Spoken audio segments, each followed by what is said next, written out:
Hello दोस्तों, आज के इस वीडियो में हम क्लास 12th मैथ का ग्राफ के बारे में डिस्कस करेंगे। देखिए, ग्राफ आप लोग क्लास 10th में भी पढ़े होंगे। अगर आपको क्लास 10th का भी ग्राफ नहीं आता है, ग्राफ सुन के बहुत ज्यादा डर लगता है, तो डरिए नहीं। इस वीडियो को देखने के बाद 100% ग्राफ का जो क्वेश्चन बिहार बोर्ड में पूछा जाता है वो आपसे बन जाएगा। अगर हम बात करते हैं सर कि ग्राफ से कितना नंबर का क्वेश्चन पूछा जाता है, तो आप लोग को पता होगा कि 5 अंक में हमेशा एक क्वेश्चन पूछा जाता है और ऑब्जेक्टिव में लगभग 3 क्वेश्चन पूछा जाता है। कई बार 2 पूछा गया है, कई बार 3 पूछा गया है और एक 2 अंक में पूछा जाता है। तो आप मान के चलिए कि सिर्फ आप ग्राफ बनाना सीख लेते हैं तो 10 नंबर आपका कहीं भी नहीं गया है। सिंपल बस 1 घंटा का लेक्चर आपको देखना है और 10 नंबर कंफर्म हो जाएगा। और ऑब्जेक्टिव क्वेश्चन बनाने का कुछ ट्रिक भी होता है, वो हम आज के इस वीडियो में डिस्कस करने वाले हैं। तो चलिए दोस्तों, इस वीडियो को शुरू करते हैं। तो आइए दोस्तों, ग्राफ को हम लोग एकदम बेसिक से सीखते हैं। सबसे पहले आप लोग ग्राफ चैप्टर का नाम दे सकते हैं या लीनियर प्रोग्रामिंग प्रॉब्लम। देखिए, चैप्टर का नाम जो क्लास 12th में है वो है linear programming problem. Linear programming, PROGRAM, linear programming problem. अब इसमें क्या क्या पढ़ना है वो अभी आराम से सीखेंगे। PROBLEM। अब चैप्टर का नाम आपका ये है लीनियर प्रोग्रामिंग प्रॉब्लम, जिसको कि हम लोग शॉर्ट में क्या बोलते हैं, LPP बोलते हैं। ठीक है बउआ। तो आइए दोस्तों, अब हम समझते हैं कि सर ये LPP चैप्टर में पढ़ना क्या है। देखिए, आपका हिंदी मीडियम है या इंग्लिश मीडियम है, घबराने का कोई जरूरत नहीं है, हर एक चीज आपको समझ में आएगा। तो सबसे पहले इस चैप्टर में आपको समझना होता है ऑब्जेक्टिव फंक्शन के बारे में। किसके बारे में? Objective function, OBJECTIVE, objective function. Hindi वाले बच्चे ध्यान दीजिएगा, ऑब्जेक्टिव फंक्शन को हम लोग हिंदी में कहते हैं उद्देश्य फलन। क्या कहते हैं? उद्देश्य फलन। उद्देश्य फलन हिंदी में हम लोग कहते हैं। अब हम पहले यह समझते हैं कि सर उद्देश्य फलन क्या होता है। एकदम बेसिक से चर्चा कर रहे हैं, आपको कुछ नहीं आता है, डरिए नहीं। तो सबसे पहले हेडिंग बनाइए LPP के अंदर उद्देश्य फलन। अब आइए समझते हैं कि सर उद्देश्य फलन कहते किसको है, ये क्या होता है। तो देखिए, इसमें परिभाषा अपने को लिखने का कोई जरूरत नहीं है। ध्यान से समझिए। आप पहला चीज ये याद रखिएगा कि उद्देश्य फलन को हम लोग जेड से सूचित करते हैं। किससे सूचित करते हैं? जेड के द्वारा। जेड के द्वारा सूचित करते हैं। उद्देश्य फलन को जेड के द्वारा सूचित करते हैं। सबसे पहला चीज हम समझ गए सर कि उद्देश्य फलन जो होता है उसको जेड के द्वारा हम लोग सूचित करते हैं या जेड के द्वारा दर्शाते हैं। अब इसका क्या काम होता है ग्राफ में? तो देखिए, जेड का वैल्यू मान लीजिए कुछ इस प्रकार से ग्राफ में दिया रहेगा, AX + BY। ठीक है बउआ, इस प्रकार से ग्राफ में दिया रहता है जेड का वैल्यू। तो हम समझ जाएंगे कि जेड जो दिया हुआ है AX + BY के रूप में, इसी को हम लोग क्या कहते हैं? उद्देश्य फलन कहते हैं। अच्छा, ऑब्जेक्टिव में कई बार यह क्वेश्चन पूछा जाता है कि जैसे मान लीजिए एग्जाम्पल ऐसे दे देगा कि z बराबर 2x - + 3y। चाहे ऐसे भी दे सकता है z बराबर x - y, हो सकता है ऐसे दे दे z बराबर x - 2y। तो ध्यान से समझिए, बीच में प्लस हो चाहे माइनस हो, हमको कोई फर्क नहीं पड़ता है। आप ये समझिए कि z बराबर AX + BY के रूप में लिखा हुआ है कि नहीं? बिल्कुल लिखा हुआ है सर। तो यहां पर देख लीजिए, इस प्रकार से लिख देगा, इस प्रकार से लिख देगा। तो ये सब जो क्या है, ये आपका उद्देश्य फलन है। तो सबसे पहला चीज एग्जाम में अगर पूछेगा कि इनमें से कौन उद्देश्य फलन है, तो उम्मीद करते हैं कि इस प्रकार से कोई भी समीकरण दिया रहेगा तो आप इसको टिक कर सकते हैं। यहां प्लस चाहे माइनस किसी में भी हो सकता है, यहां प्लस माइनस किसी में भी हो सकता है। यहां A और B क्या है? कांस्टेंट है, तो कांस्टेंट कुछ भी दे देगा, बात खत्म। हाँ सर जी। तो हम ये समझ गए कि उद्देश्य फलन कैसा दिखता है। अब आइए हम क्वेश्चन का बात करते हैं। अच्छा, इससे पहले एक चीज और समझिए कि ये जो होता है इसको जेड से सूचित करते, जेड वाला दिख जाएगा तो हम बोल देंगे उद्देश्य फलन है, कोई दिक्कत का बात नहीं है। इसमें एक चीज और पूछता है कि इसका काम क्या होता है, तो ध्यान से समझिए। उद्देश्य फलन से मतलब ऑब्जेक्टिव फंक्शन से हम लोग मैक्सिमम और मिनिमम वैल्यू निकालते हैं। इसका काम क्या होता है, इससे मैक्सिमम या मिनिमम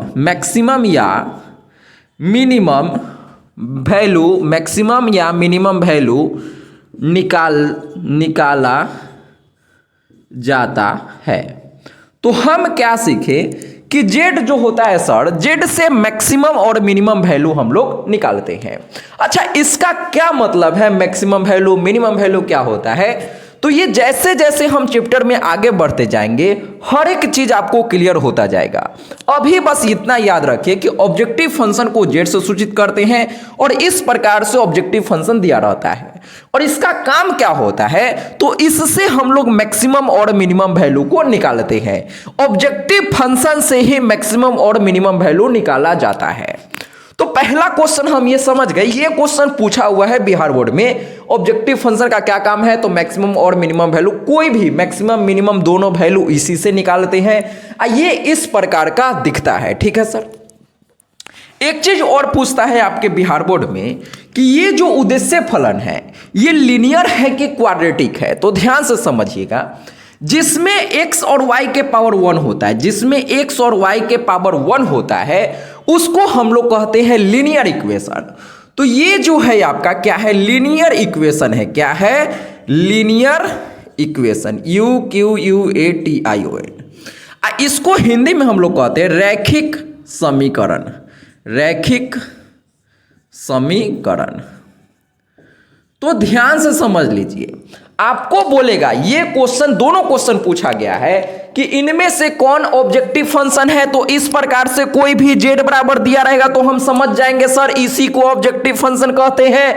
यस और नो? Yes sir. दूसरा चीज हम ये समझेंगे कि ऑब्जेक्टिव फंक्शन से हम लोग मैक्सिमम और मिनिमम वैल्यू को निकालते हैं। तीसरा चीज कि जो जेड का वैल्यू होता है मतलब ऑब्जेक्टिव फंक्शन होता है वो लीनियर इक्वेशन होता है, मतलब लीनियर समीकरण होता है। वो क्या होता है, लीनियर होता है, ध्यान रखना है।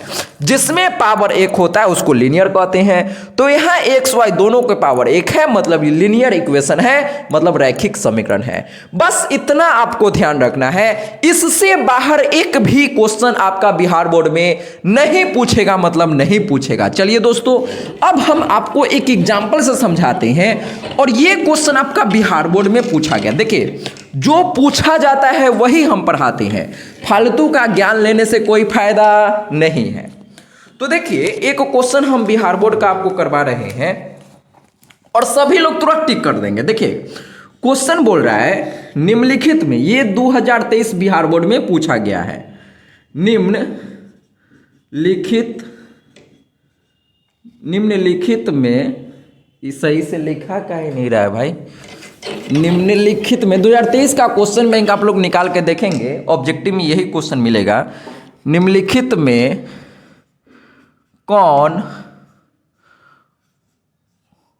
उद्देश्य सही से लिख लीजिएगा, उद्देश्य फलन है।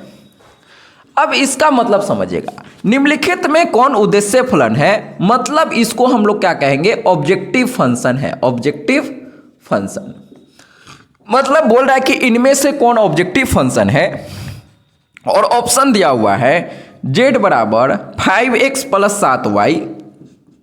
ऑप्शन बी दिया है x बराबर 0 से बड़ा, और ऑप्शन सी में आपके पास दिया हुआ है y का वैल्यू 0 से बड़ा, और ऑप्शन डी में दिया है इनमें से कोई नहीं, इनमें से कोई नहीं। तो अब आप लोग बताइए, क्या इस क्वेश्चन को बनाने के लिए हमको दिमाग लगाना पड़ेगा? नहीं सर, बिल्कुल भी दिमाग लगाने का कोई जरूरत नहीं है। हमको पता है कि उद्देश्य फलन क्या होता है। तो सर जी अभी आप बताए थे कि जो z बराबर दिया होता है ओकरे उद्देश्य फलन कहते हैं। तो लो बउआ, यही z बराबर दिया हुआ है और z बराबर इसी प्रकार का x और y में समीकरण रहता है, जिसमें x के पावर 1 y के पावर 1। अब बीच में माइनस भी हो सकता है, प्लस भी हो सकता है, इससे कोई दिक्कत नहीं है। तो उद्देश्य फलन आप पहचान लिए, ये वाला अभी क्या होता है, इसका मतलब क्या है वो अभी आगे बात करेंगे। इसको क्या कहते हैं, इसका भी कुछ नाम होता है। सबसे पहले हम उद्देश्य फलन के बारे में 3 क्वेश्चन सीखे। क्या क्या, उद्देश्य फलन से रिलेटेड कितना क्वेश्चन पूछता है एग्जाम में, 3 क्वेश्चन। पहला, उद्देश्य फलन दिखता कैसा है, तो ऐसा दिखता, हम समझ गए।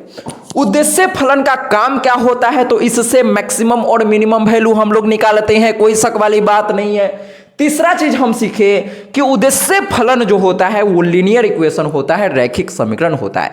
3 क्वेश्चन से ज्यादा एक भी क्वेश्चन आज तक न पूछा है न पूछा जाएगा, नोट कीजिए, फिर आगे बात करते हैं। अब आइए दोस्तों, चैप्टर को थोड़ा सा आगे बढ़ाते हैं और समझते हैं कि सर कांस्टेंट क्या होता है। देखिए कांस्टेंट नहीं, कांस्टेंट,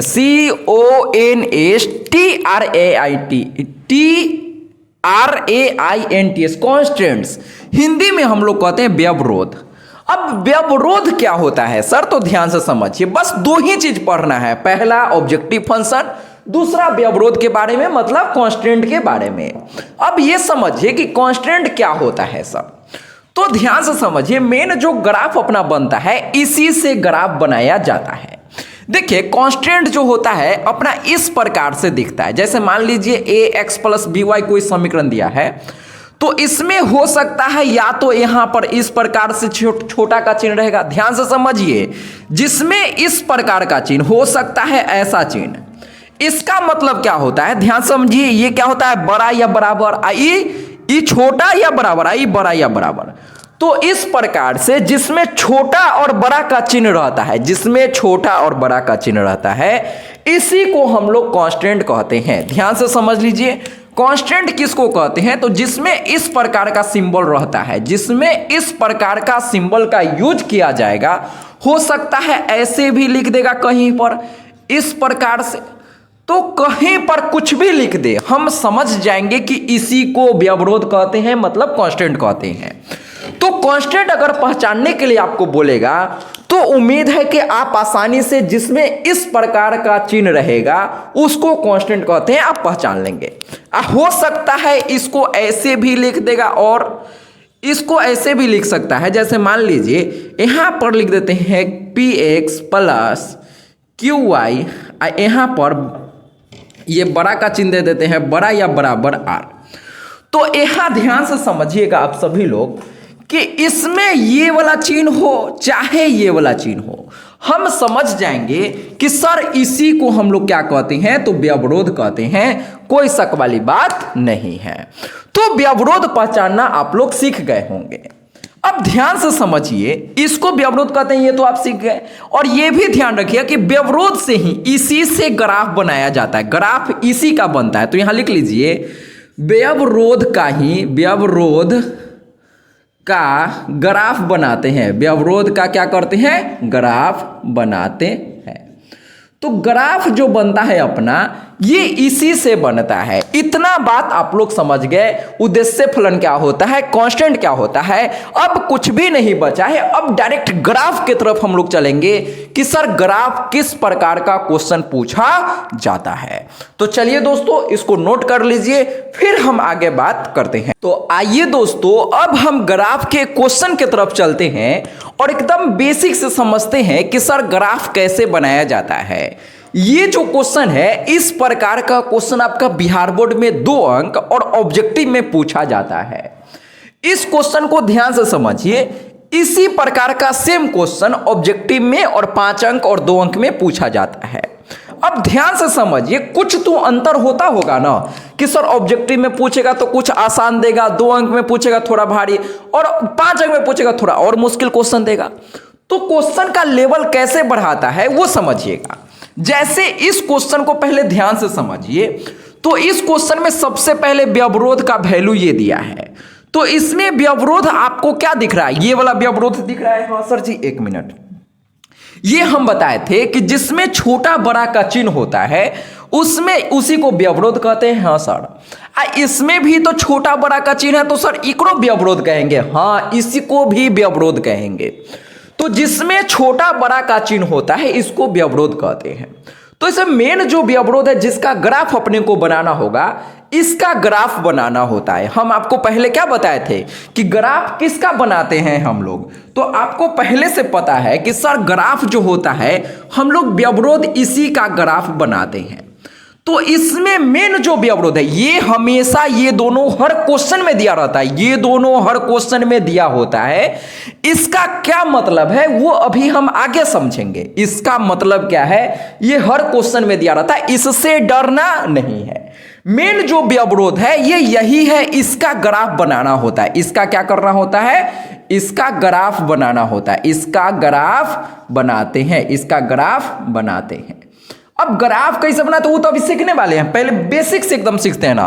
पता चल गया सर व्यवरोध का ग्राफ बनाते हैं, कोई दिक्कत का बात नहीं है। और दूसरा चीज हम बताए थे कि जो z होता है उसको ऑब्जेक्टिव फंक्शन कहते हैं, और इससे हमको क्या कहता है, मैक्सिमम और मिनिमम वैल्यू निकालना होता है। तो z का वैल्यू इस प्रकार से कोई भी क्वेश्चन में दिया रहेगा और बोलेगा उसका अधिकतम मान निकालो चाहे न्यूनतम मान निकालो। तो इस क्वेश्चन में बोल रहा है मैक्सिमम मान, मतलब कि यहां पर क्वेश्चन क्या बोल रहा है, अधिकतम मान निकालो। z का आपने को क्या करना है, अधिकतम मान निकालना है। क्या करना है सर, अधिकतम मान को निकालना है।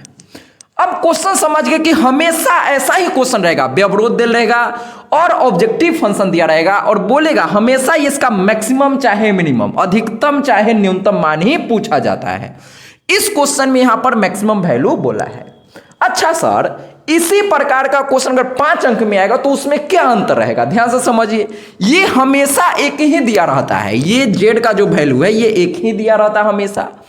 और व्यवरोध जिसका ग्राफ बनाना होता है, जैसे इसमें एगो व्यवरोध दिया, इसमें कैगो व्यवरोध दिया, तो इसमें जो ग्राफ बनेगा ना बउआ, ये एक के वो लाइन का ग्राफ बनेगा। अगर मान लीजिए व्यवरोध दूगो रहता, ध्यान से समझिए क्वेश्चन को, व्यवरोध अगर दूगो रहता तो यहां पर x और y और दूगो कुछ ऐसा ग्राफ बनता, कुछ भी ग्राफ बन जाता, तो यहां दूगो लाइन का ग्राफ बनेगा। तो क्वेश्चन अगर 5 अंक में आता है तो जिसमें दूगो व्यवरोध दे देगा चाहे 3 गो व्यवरोध दे देगा। ऑब्जेक्टिव में चाहे 2 अंक में आता है तो एक ही व्यवरोध देगा, मतलब एक ही लाइन का अपने को ग्राफ बनाना होता है। तो ये लाइन आप कहानी समझ गए होंगे कि 5 अंक में कैसा क्वेश्चन पूछा जाता है, जिसमें ज्यादा जैसे 2-3 ग्राफ बनाने वाला होगा। इसका मतलब व्यवरोध 2 गो चाहे 3 गो देगा तो 5 अंक में पूछता है, और 1 गो व्यवरोध देगा तो ऑब्जेक्टिव में पूछता है, चाहे 2 अंक में एक ही वाला पूछता है। तो अब आइए हम समझ गए सर कि क्वेश्चन किस प्रकार से दिखता है, हमको पता चल गया। 5 अंक में कैसन क्वेश्चन पूछता है वो भी पता चल गया, ऑब्जेक्टिव में कैसन पूछता है वो भी हमको पता चल गया। अब बताइए सर कि इसको हम बनाते कैसे हैं। तो आइए ध्यान से समझिए, क्वेश्चन बनाने के लिए हमको पहले से पता है सर इसका ग्राफ बनाना है। हाँ सर जी, तो आइए इसका ग्राफ हम लोग कैसे बनाएंगे।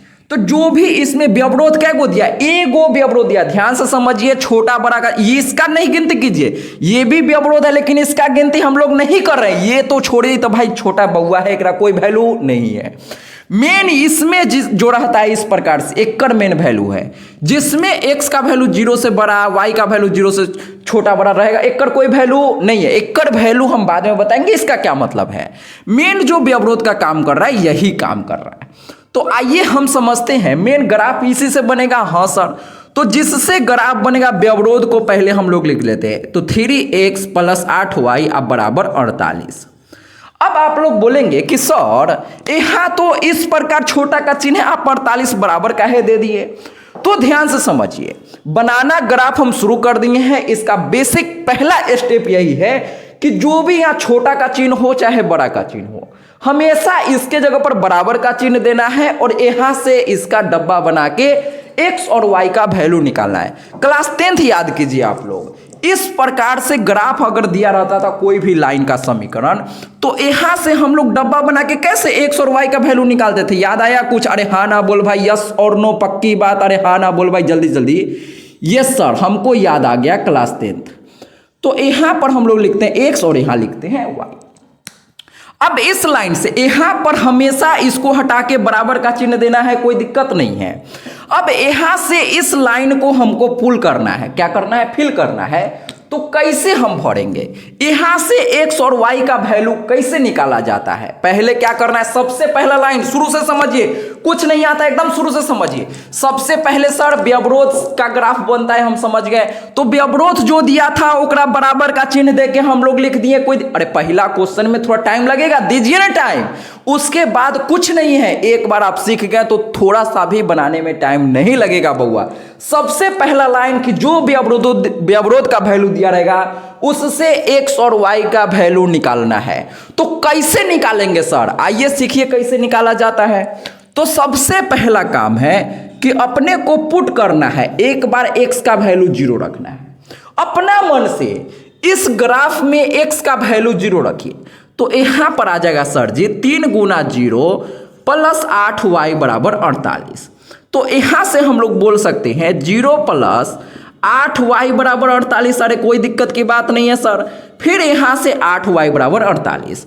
अब हम यहां से काट सकते हैं, 8 से 48 कै बार में कटेगा, तो 8 का 8, 8 × 5 = 40, 8 × 6 = 48। तो ये 8 × 6 = 48 6 बार में कटेगा, तो यहां से y बराबर क्या आ गया, 6 आ गया। तो ये कहानी आप लोग समझे कि जब सर जी x का वैल्यू 0, जब x का वैल्यू 0 तो y का वैल्यू आ गया 6। तो ये कहानी आप समझे होंगे कि x का वैल्यू 0 कहां से आया, अपना मन से पुट करना है, और y का वैल्यू 6 आ गया। हाँ सर, x का वैल्यू 0 पुट किए तो y का वैल्यू आ गया 6। सेम प्रकार से सेम कहानी अपने को फिर से रिपीट करना है। अब एक बार x का वैल्यू 0 पुट किए थे, अब एक बार y का वैल्यू 0 पुट करना है। तो इसी में एक बार x का वैल्यू 0, अब y का वैल्यू 0 पुट कीजिए। तो 3x जैसे है वैसा ही, ठीक है सर, प्लस 8 गुना, अब y के जगह पर अपने को क्या करना है, 0 रखना है। तो 8 गुने 0 अब बराबर 48। अब आप लोग बताइए 3x बराबर, ये तो 0 हो गया तो 0 लिखने का कोई जरूरत नहीं है, बराबर 48। अब बताइए कि 3 से कै बार में कटेगा, तो 16 × 3 = 48, 16 16 16 32, 16 × 3 = 48। तो ये 16 बार में कटेगा, क्या बार में, 16 बार में कट जाएगा। तो यहां से x का वैल्यू क्या आ गया, 16 आ गया। तो ये ध्यान से समझिए आप लोग कि जब y का वैल्यू 0 था तो x का वैल्यू 16, y का वैल्यू 0 मतलब y के जगह पर 0, x के जगह पर क्या रखना है, तो 16 रखना है।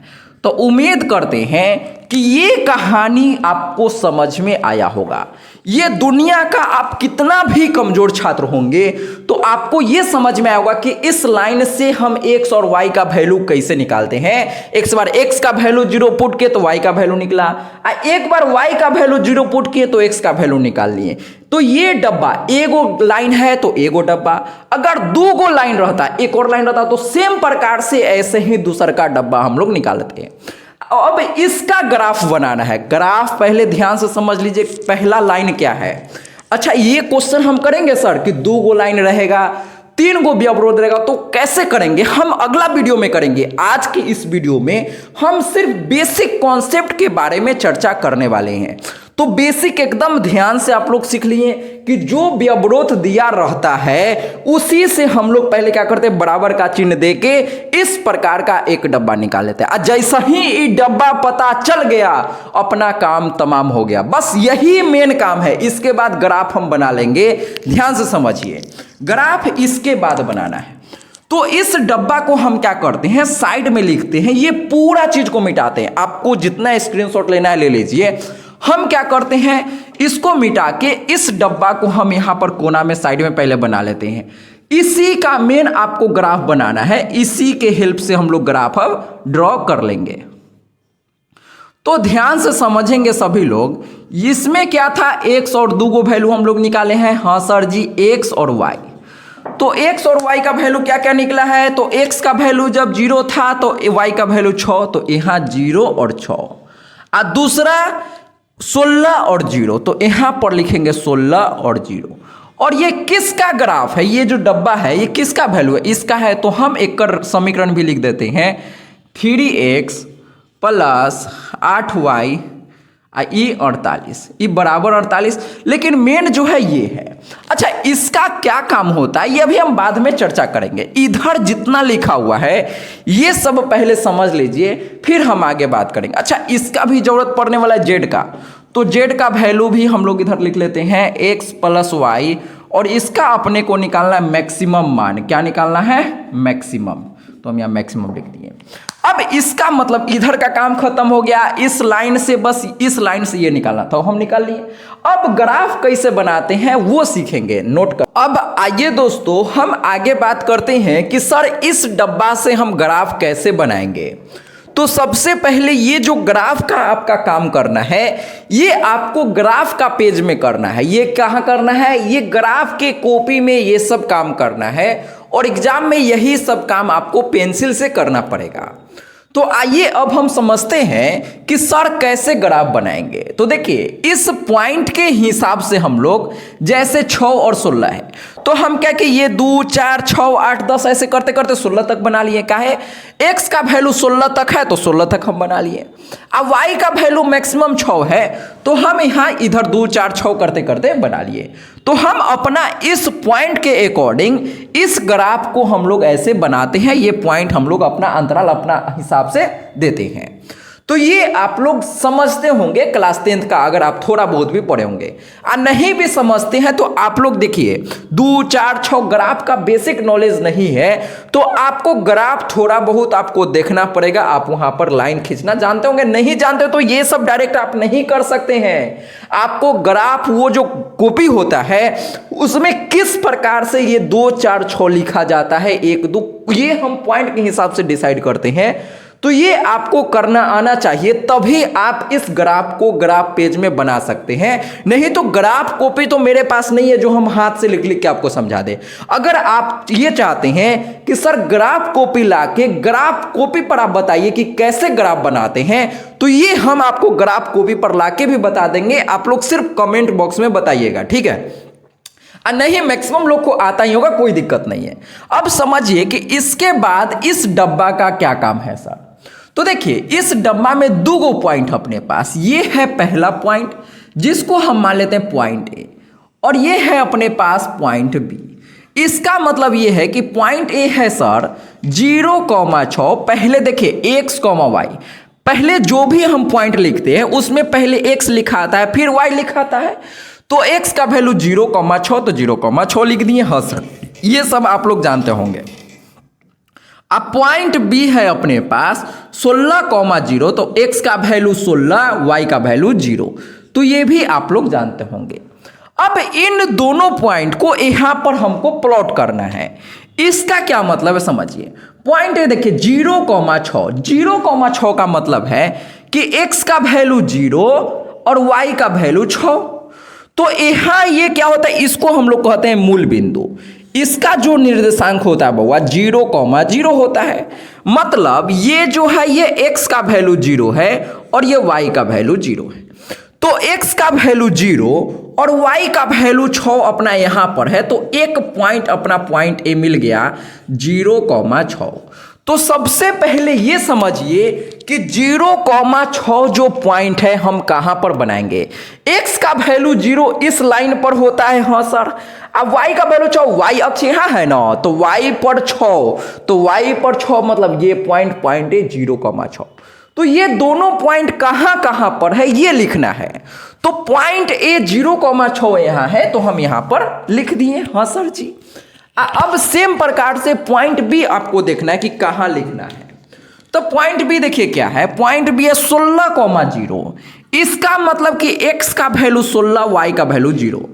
तो y का वैल्यू 0 इस लाइन पर होता है, इस लाइन पर y का वैल्यू 0 और x का वैल्यू 16, तो यहां पर है सर जी x का वैल्यू 16। तो हम इस पॉइंट को बोल सकते हैं पॉइंट बी 16,0।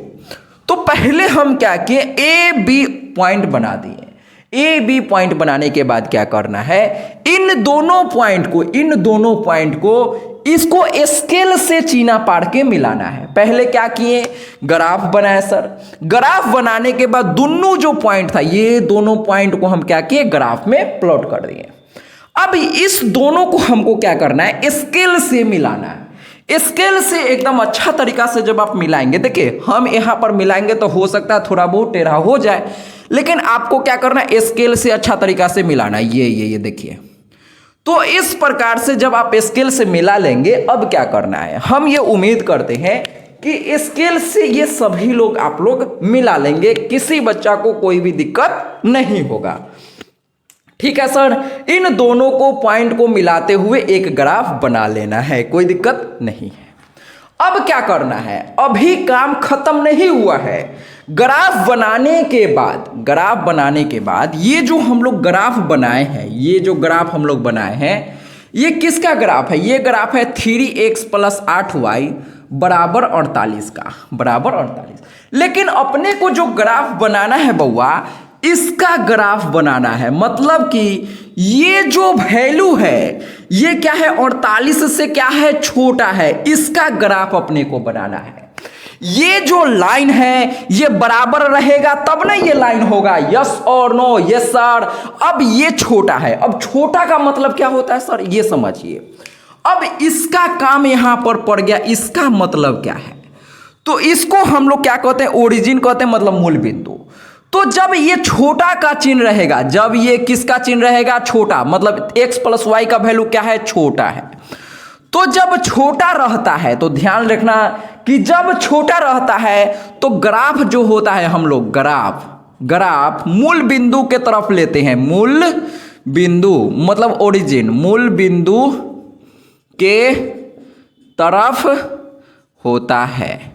ध्यान से समझिए, इसका मतलब क्या है कि जब ये छोटा रहेगा, ऐसा चिन्ह रहेगा मतलब छोटा, और जब छोटा रहेगा तो ग्राफ जो होता है, देखिए ग्राफ दो गो है, ये लाइन है, तो एक ग्राफ नीचे की तरफ होगा, एक ग्राफ ऊपर की तरफ होगा। तो कौन सा ग्राफ लेना है, देखिए आदमी अच्छा भी होता है खराब भी होता है, वो आदमी पर निर्भर करता है। तो सेम प्रकार ग्राफ इधर भी हो सकता है, इधर भी हो सकता है, नीचे भी ऊपर भी। अब नीचे वाला ग्राफ लेना है कि ऊपर वाला लेना है, कैसे पता चलेगा, तो इसी से पता चलेगा। जब छोटा रहेगा मतलब नीचा वाला, मतलब क्या, मूल बिंदु की तरफ, मतलब ओरिजिन, इसको क्या कहते हैं, ओरिजिन कहते हैं। मूल बिंदु को ओरिजिन आप लोग लिख लीजिएगा, ओरिजिन, इंग्लिश वाले बच्चे ओरिजिन।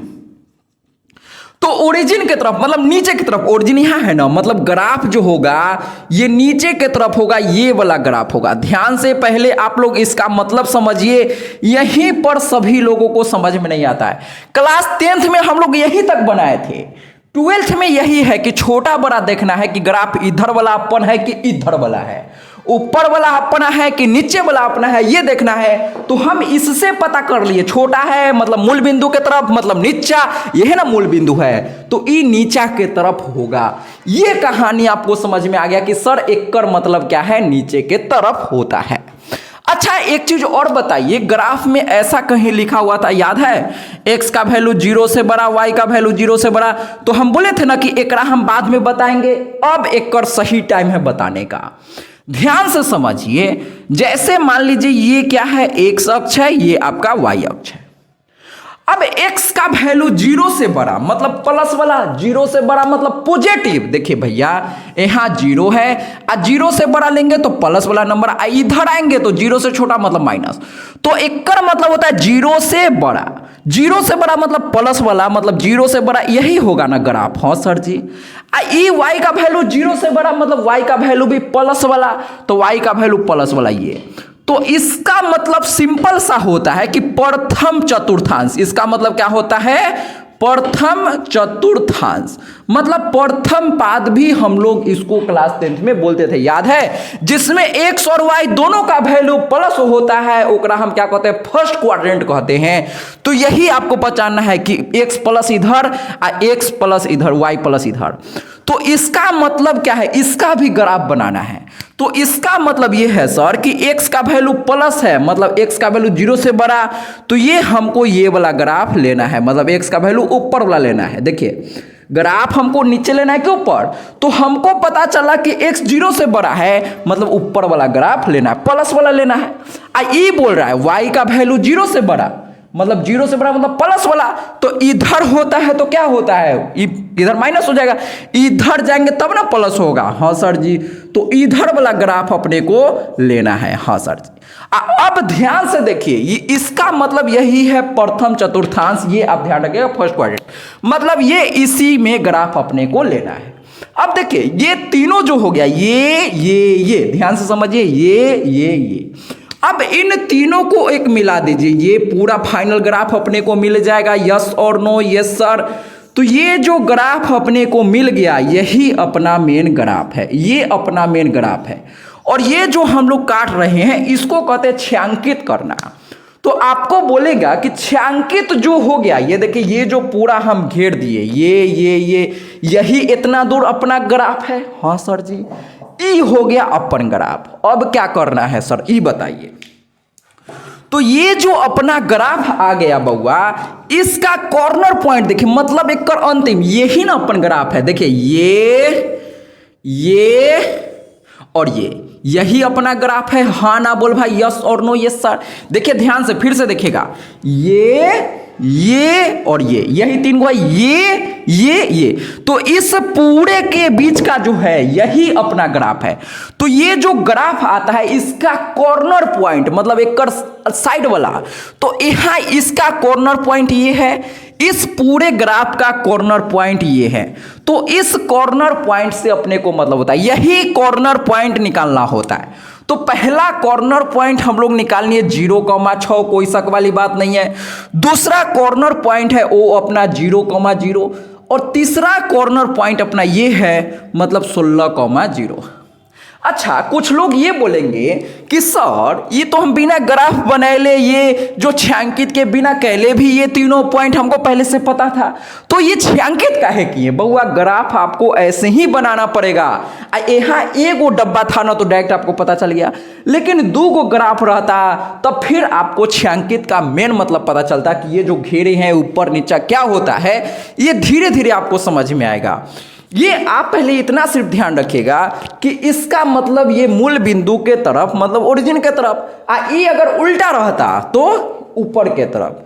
तो ज्यादातर जो क्वेश्चन आता है ये इधर वाला ही आता है। अब अगला वीडियो में जब हम इसका क्वेश्चन करेंगे और भी, तब आपको और ज्यादा क्लियर होगा। ये ग्राफ अभी खत्म नहीं हुआ, ये जो 3 गो बिंदु आया कॉर्नर पॉइंट, इसको हम लोग क्या कहते हैं इंग्लिश में? कॉर्नर पॉइंट कहते हैं। तो इन कॉर्नर पॉइंट को अब क्या करना है, इसमें जेड में अपने को पुट करना है। इस कॉर्नर पॉइंट को, इन तीनों पॉइंट को इस जेड में पुट करना है और देखना है कि कौन वैल्यू सबसे ज्यादा है। इसका मतलब क्या है? तो हम क्या करते हैं, इसको मिटा दे क्या, ग्राफ बन गया, लेकिन आंसर ये नहीं है, आंसर आगे निकालना है। ध्यान से समझिए, ग्राफ का काम इतना ही, 2 अंक में आएगा तो इतना बना दीजिए ग्राफ पेज में, काम खत्म। लेकिन मेन जो आंसर होगा वो आंसर क्या होगा, ध्यान से समझिए आंसर क्या होगा। तो हम इसको पहले क्या करते, ग्राफा को मिटा देते। अच्छा से स्क्रीनशॉट ले लीजिए सभी लोग, ठीक है सर, ले लिए। अब इससे ग्राफ जो हम बनाए, ग्राफ से अभी हम लोग ये तीनों पॉइंट कॉर्नर पॉइंट के बारे में पता लगाए। ग्राफ से क्या पता लगाए हैं? कॉर्नर पॉइंट के बारे में। अब आइए दोस्तों, इस कॉर्नर पॉइंट यही तो अपना मेन था, यही निकालने के लिए हम लोग ग्राफ बनाए हैं। ग्राफ हम लोग काहे बनाते हैं? तो कॉर्नर पॉइंट निकालने के लिए बनाते हैं। अब इस कॉर्नर पॉइंट को जेड में अपने को पुट करना है, इसमें x + y में। अब यहां पर देखिए 3 गो पॉइंट है, तो हम पहले निकालेंगे जेड ए का वैल्यू, फिर निकालेंगे जेड बी का वैल्यू, फिर निकालेंगे जेड सी का वैल्यू, और देखेंगे कि कौन तीनों वैल्यू ज्यादा है। अब आइए जेड ए में, मतलब पॉइंट ए इसमें पुट करना है। तो पॉइंट ए एक्स वाई में पुट कीजिए। तो पॉइंट ए मतलब ये एक्स का पॉइंट ए 0,6, तो x के जगह पर 0, y के जगह पर 6 इसमें पुट कीजिए। तो पॉइंट ए मतलब जेड ए, तो x के जगह पर क्या पुट करना है? 0, और y के जगह क्या लिखना है? 6। तो जेड ए का वैल्यू क्या आ गया? 0 + 6 6। तो जेड ए का वैल्यू आ गया 6।